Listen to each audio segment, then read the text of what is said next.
El libro de Urantía, página 1858. Documento 170. El reino del cielo. Por la tarde del sábado 11 de marzo, Jesús predicó su último sermón en Pella. Este se contó entre los discursos más notables de su ministerio público, pues comprendía un discurso pleno y completo del reino del cielo. Se daba cuenta de la confusión que existía en la mente de sus apóstoles y discípulos sobre el sentido y el significado de los términos reino del cielo y reino de Dios, que usaba indistintamente en su misión en la carne. Aunque este término mismo de reino del cielo debería haber sido suficiente para separar su significado de toda conexión con los reinos terrenales y los gobiernos temporales, no lo era. La idea de un rey temporal estaba demasiado profundamente arraigada en la mente judía para que se la pudiera desalojar en una sola generación. Por consiguiente, Jesús al principio no se opuso abiertamente a este concepto largamente acariciado del reino. Este sábado por la tarde el maestro intentó aclarar la enseñanza sobre el reino del cielo. Trató del tema desde todo punto de vista, intentando aclarar los muchos y diferentes sentidos en los que se había usado el término. En esta narrativa vamos a ampliar el discurso, agregando numerosas declaraciones hechas por Jesús en ocasiones previas e incluyendo algunas observaciones hechas solamente a los apóstoles durante las discusiones vespertinas de este mismo día. También vamos a hacer ciertos comentarios relativos a la evolución subsiguiente de la idea de reino en lo que se relaciona con la subsiguiente iglesia cristiana. 1. Los conceptos del reino del cielo. En relación con la declaración del sermón de Jesús, debe notarse que en todas las escrituras hebreas había un concepto dual del reino del cielo. Los profetas presentaban el reino de Dios como uno. Una realidad presente. Y como dos. Una esperanza futura, cuando el reino se realizaría en su plenitud en el momento en que apareciese el Mesías. Este es el concepto de reino que enseñaba Juan el Bautista. Desde el principio, Jesús y los apóstoles enseñaron ambos conceptos. Había otras dos ideas del reino que es bueno recordar. 3. El concepto posterior judío de un reino mundial trascendental de origen sobrenatural y de inauguración milagrosa. 4. Las enseñanzas persas que ilustraban el establecimiento al fin del mundo, de un reino divino como logro del triunfo del bien sobre el mal. Poco antes del advenimiento de Jesús en la tierra, los judíos combinaron y confundieron todas estas ideas del reino en su concepto apocalíptico de la página 1859. Venimiento del Mesías para establecer la era del triunfo de los judíos, la edad eterna del gobierno supremo de Dios sobre la tierra, el nuevo mundo, la era en la que la humanidad toda adoraría a Yahvé. Al escoger y utilizar este concepto del reino del cielo, Jesús eligió apropiarse de la herencia más vital y culminante tanto de la religión judía como de la persa. El reino del cielo, tal como ha sido comprendido e interpretado erróneamente durante todos los siglos de la era cristiana, comprende 4 grupos distintos de ideas. 1. El concepto de los judíos. 2. El concepto de los persas. 3. El concepto de la experiencia personal de Jesús. El reino del cielo dentro de vosotros. 4. Los conceptos compuestos y confusos que los fundadores y promulgadores del cristianismo han tratado de imponer al mundo. En momentos distintos y en circunstancias diversas parece que Jesús pudiese haber presentado numerosos conceptos del reino en sus enseñanzas públicas, pero a sus apóstoles siempre enseñó que el reino comprende la experiencia personal del hombre en relación con sus semejantes en la tierra y con el Padre en el cielo. En relación con el reino, sus últimas palabras siempre fueron: el reino está dentro de vosotros. Los siglos de confusión que sobrevinieron, respecto del significado del término reino del cielo, se debieron a 3 factores. 1. La confusión ocasionada por la observación de la idea de reino tal como fue pasando a través de las varias fases progresivas de su modificación por parte de Jesús y de sus apóstoles. 2. La confusión que inevitablemente estaba asociada con el trasplante del cristianismo primitivo de suelo judío a suelo gentil. 3. La confusión inherente al hecho de que el cristianismo se transformó en una religión organizada sobre la idea central de la persona de Jesús. El evangelio del reino se tornó más y más una religión sobre él. 2.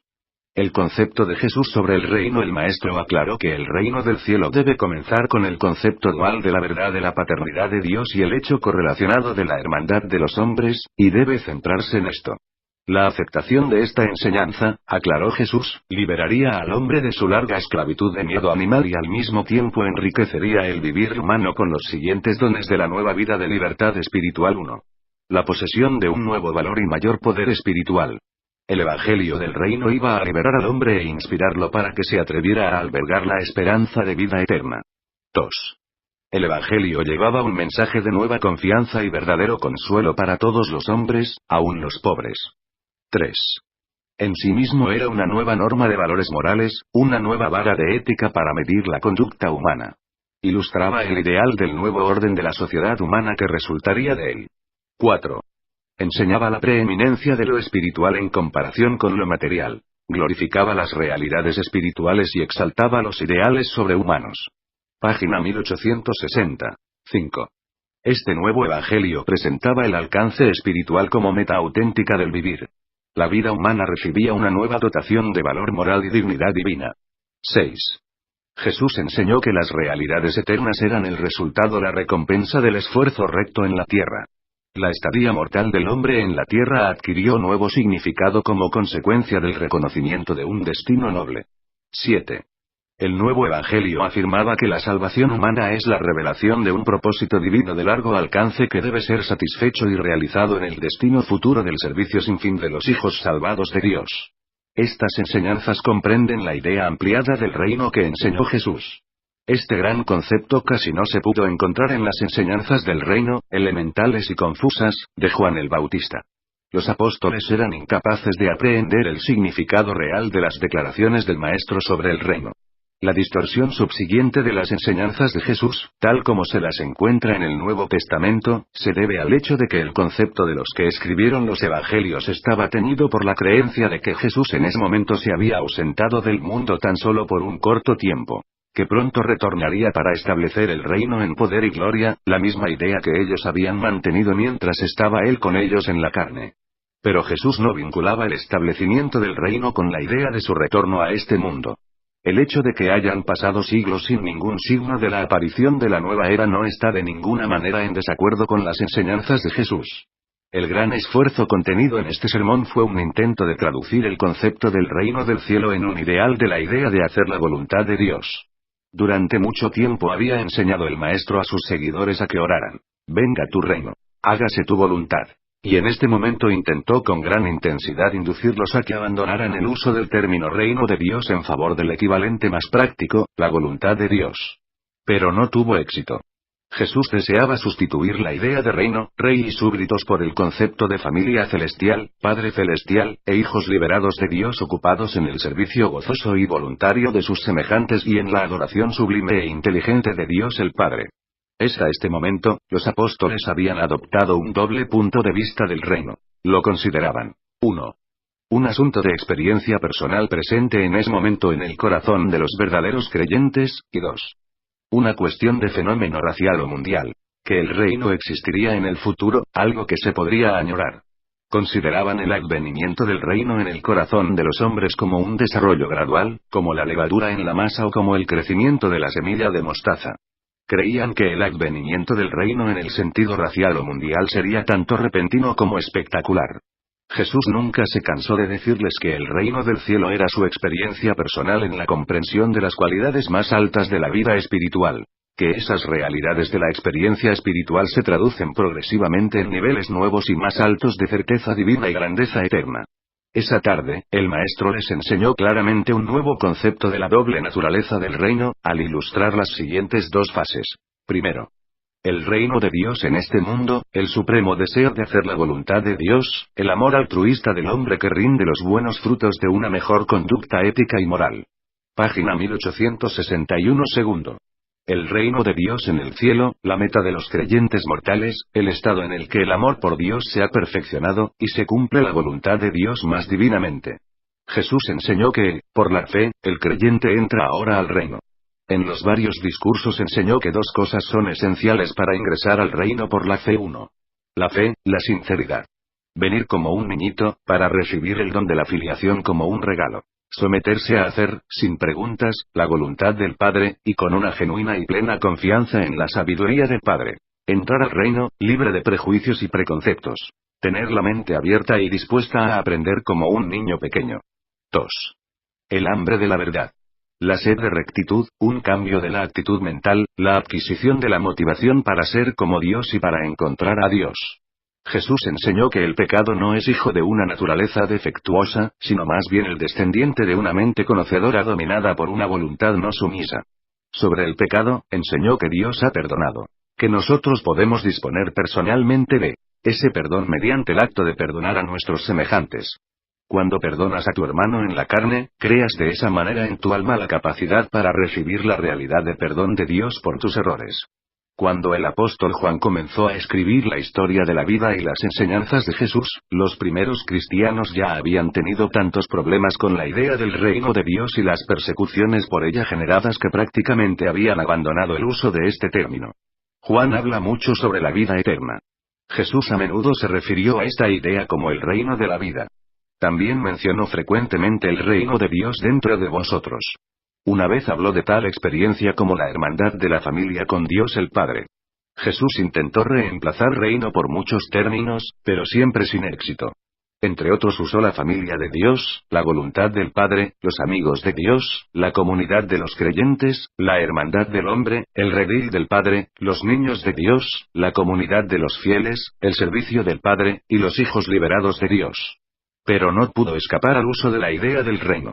Tan solo más de 50 años más tarde, después de la destrucción de Jerusalén por los ejércitos romanos, este concepto del reino comenzó a transformarse en el culto de la vida eterna a medida que sus aspectos sociales e institucionales fueron incorporados por la Iglesia cristiana en rápida expansión y cristalización. 3. En relación con la rectitud, Jesús intentó constantemente hacer comprender a sus apóstoles y discípulos que debían adquirir, por la fe, una rectitud que excediera la rectitud de las acciones esclavizantes que algunos de los escribas y fariseos con tanta vanagloria mostraban al mundo. Aunque Jesús enseñó que la fe, la simple creencia parecida a la de un niño, es la llave de la puerta del reino, también enseñó que, habiendo entrado, hay pasos progresivos de rectitud que todo niño creyente debe ascender para crecer hasta la estatura plena de los vigorosos hijos de Dios. Es en la consideración de la técnica de recepción del perdón de Dios que el alcance de la rectitud del reino es revelado. La fe es el precio que pagas para entrar. Página 1862 en la familia de Dios. Pero el perdón es el acto de Dios que acepta tu fe como precio de entrada. Y la recepción del perdón de Dios por un creyente del reino comprende una experiencia definida y real y consiste en seguir 4 pasos, los pasos del reino de la rectitud interior. 1. El perdón de Dios se hace realmente disponible y el hombre lo experimenta personalmente solo en la medida en que él mismo perdona a sus semejantes. 2. El hombre no perdona de verdad a sus semejantes, a menos que los ame como a sí mismo. 3. Amar así a tu prójimo como a ti mismo es la ética más elevada. 4. La conducta moral, la verdadera rectitud, se torna entonces en el resultado natural de dicho amor.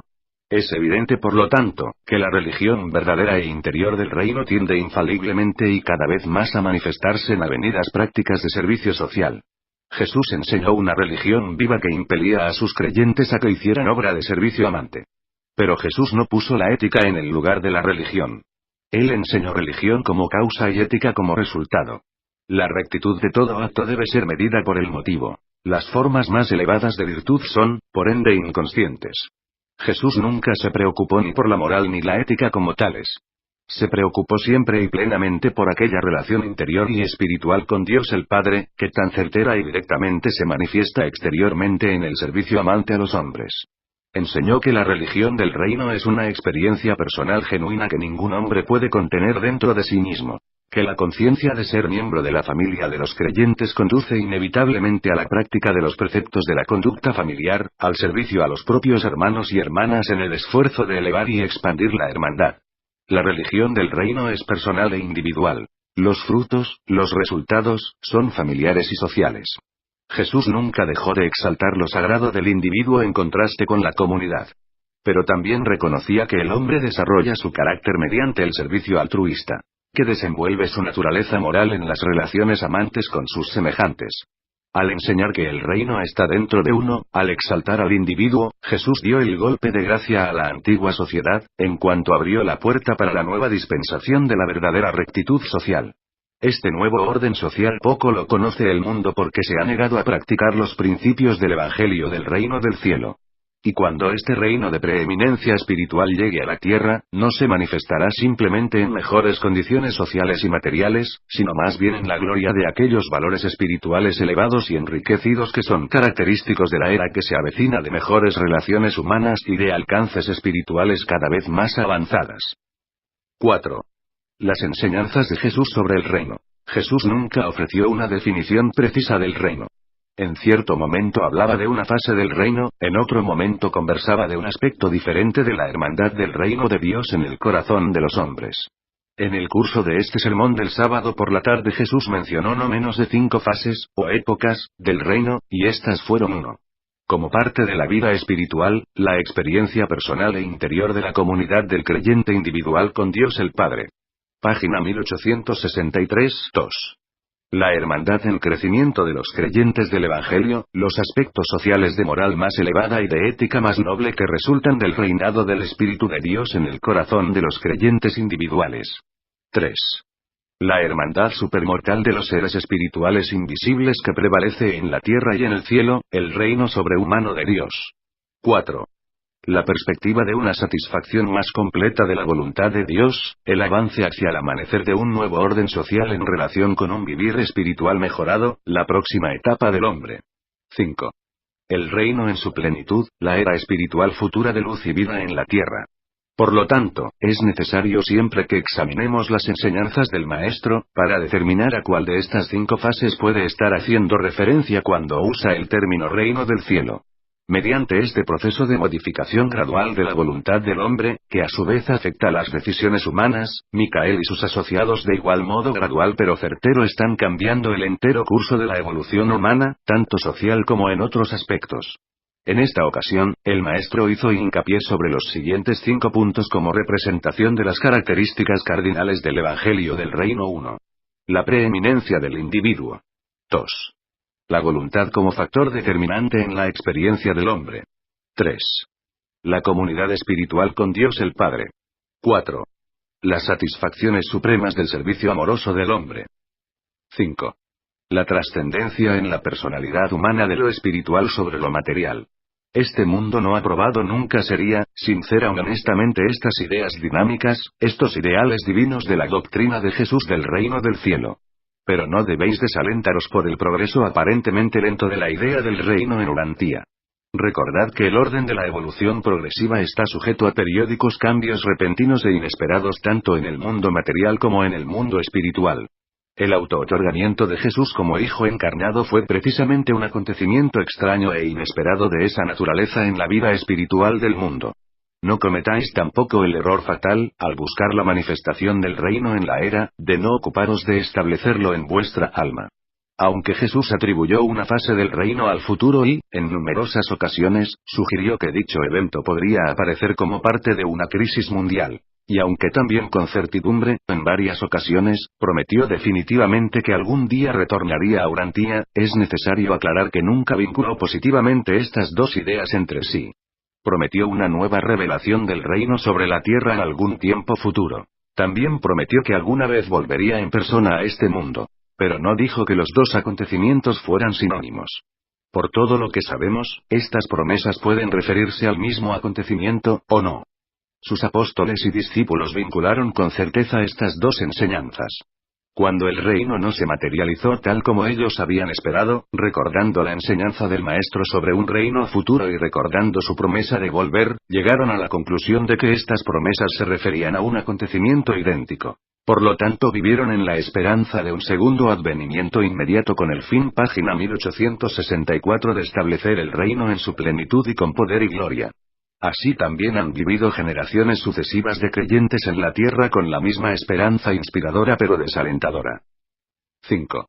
Las ideas posteriores sobre el reino. Habiendo resumido las enseñanzas de Jesús sobre el reino del cielo, se nos permite narrar ciertas ideas posteriores atribuidas al concepto del reino y hacer un pronóstico profético del reino tal como puede evolucionar en la era venidera.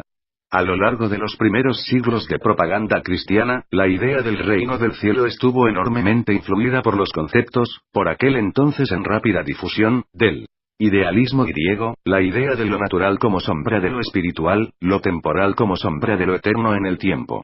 Pero el gran paso que marcó el trasplante de las enseñanzas de Jesús de un suelo judío a un suelo gentil, se tomó cuando el Mesías del reino se volvió el Redentor de la Iglesia, una organización religiosa y social que creció de las actividades de Pablo y de sus sucesores y que se basó en las enseñanzas de Jesús, suplementadas por las ideas de Filón y las doctrinas persas del bien y del mal.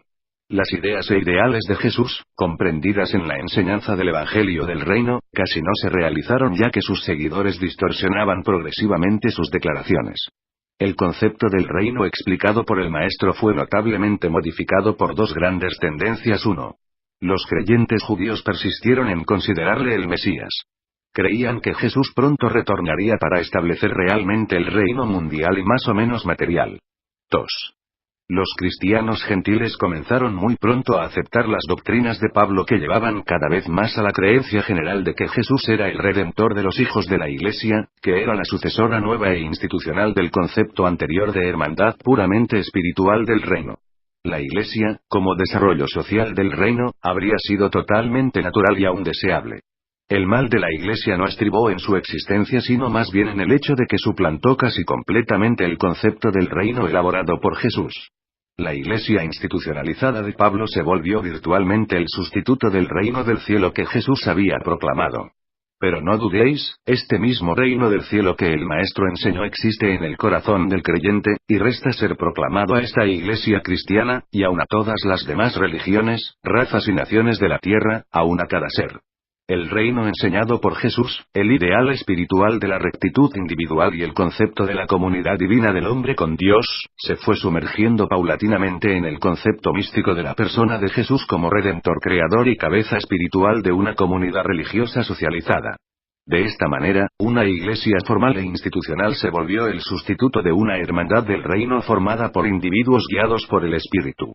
La Iglesia fue el resultado social inevitable y útil de la vida y de las enseñanzas de Jesús. La tragedia consistió en el hecho de que esta reacción social a las enseñanzas del reino desplazara tan plenamente el concepto espiritual del verdadero reino tal como Jesús lo había enseñado y vivido. Página 1865. El reino, para los judíos, era la comunidad israelita. Para los gentiles se volvió la Iglesia cristiana. Para Jesús el reino era la suma de aquellos seres que habían confesado su fe en la paternidad de Dios, declarando de ese modo su dedicación total a hacer la voluntad de Dios, volviéndose así miembros de la hermandad espiritual del hombre. El Maestro se daba cuenta plenamente de que aparecerían en el mundo ciertos resultados sociales como consecuencia de la diseminación del Evangelio del Reino. Pero era su intención que todas estas manifestaciones sociales deseables aparecieran como crecimientos inconscientes e inevitables, o frutos naturales, de la experiencia personal interior de los individuos creyentes, de la comunidad espiritual y comunión con el Espíritu Divino que reside en todos los creyentes y los activa. Jesús previó que una organización social, o iglesia, seguiría el progreso del verdadero reino espiritual, y por eso no se opuso nunca a que los apóstoles practicaran el rito del bautismo de Juan. Enseñó que el alma amante de la verdad, el alma que tiene hambre y sed de rectitud, de Dios, es admitida por la fe al reino espiritual. Al mismo tiempo, los apóstoles enseñaron que dicho creyente es admitido a la organización social de los discípulos mediante el rito exterior del bautismo. Cuando los seguidores inmediatos de Jesús descubrieron que el ideal del establecimiento del reino en el corazón de los hombres mediante el dominio y la guía del Espíritu en cada creyente les había fracasado parcialmente, dispusieron salvar sus enseñanzas del total olvido sustituyendo el ideal del reino del Maestro por la creación gradual de una organización social visible, la Iglesia cristiana. Después de efectuar este programa de sustitución, para mantener la uniformidad y asegurar el reconocimiento de las enseñanzas del Maestro sobre el hecho del reino, proyectaron la idea del reino al futuro. La Iglesia, en cuanto estuvo bien establecida, comenzó a enseñar que el reino aparecería en realidad cuando culminara la era cristiana, con el segundo advenimiento de Cristo.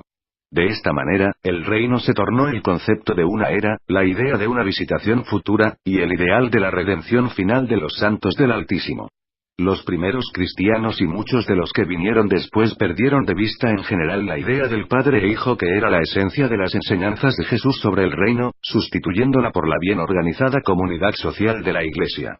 La Iglesia de este modo se volvió principalmente una hermandad social que desplazó efectivamente el concepto e ideal de Jesús de una hermandad espiritual.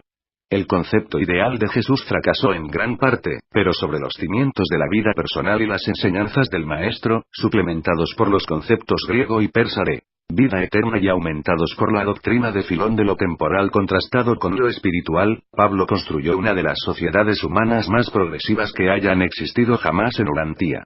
El concepto de Jesús aún vive en las religiones avanzadas del mundo. La Iglesia cristiana de Pablo es la sombra socializada y humanizada de lo que Jesús quería que fuera el reino del cielo, y lo que con toda seguridad será. Pablo y sus sucesores transfirieron parcialmente los asuntos de la vida eterna, de cada individuo, a la Iglesia. Cristo, de este modo, se tornó en el dirigente de la Iglesia, en vez de ser el hermano mayor de cada creyente dentro de la familia del Padre del Reino. Pablo y sus contemporáneos aplicaron todas las implicaciones espirituales de Jesús que se referían a él mismo y a cada creyente, a la Iglesia como grupo de creyentes. Y al hacer así, dieron un golpe mortal al concepto de Jesús del reino divino en el corazón de cada creyente. Página 1866. Así pues, durante siglos, la Iglesia cristiana ha laborado en una situación altamente embarazosa porque se atrevió a reclamar para sí aquellos poderes y privilegios misteriosos del reino, que tan solo pueden ser ejercidos y experimentados entre Jesús y sus hermanos creyentes espirituales. De este modo resulta aparente que la asociación con la Iglesia no significa necesariamente la comunidad del reino. Una es espiritual, la otra, principalmente social. Tarde o temprano surgirá otro Juan el Bautista más grande, que proclamará que el reino de Dios está cerca, significando un retorno del elevado concepto espiritual de Jesús, quien proclamó que el reino es la voluntad de su Padre Celestial que domina y trasciende en el corazón del creyente, y haciéndolo así sin referirse de ninguna manera ni a la Iglesia visible en la tierra ni al segundo advenimiento anticipado de Cristo. Es necesario que ocurra un renacimiento de las enseñanzas verdaderas de Jesús, una redeclaración que deshaga el trabajo de sus primeros seguidores, quienes procuraron crear un sistema socio-filosófico de creencias sobre el hecho de la estadía de Micael en la tierra. En poco tiempo, la enseñanza de esta historia sobre Jesús prácticamente suplantó la predicación del Evangelio del reino de Jesús. Así pues, una religión histórica desplazó aquella enseñanza en la cual Jesús había combinado las ideas morales y los ideales espirituales más elevados del hombre con la esperanza más sublime del hombre para el futuro, la vida eterna. Y ese era el Evangelio del reino.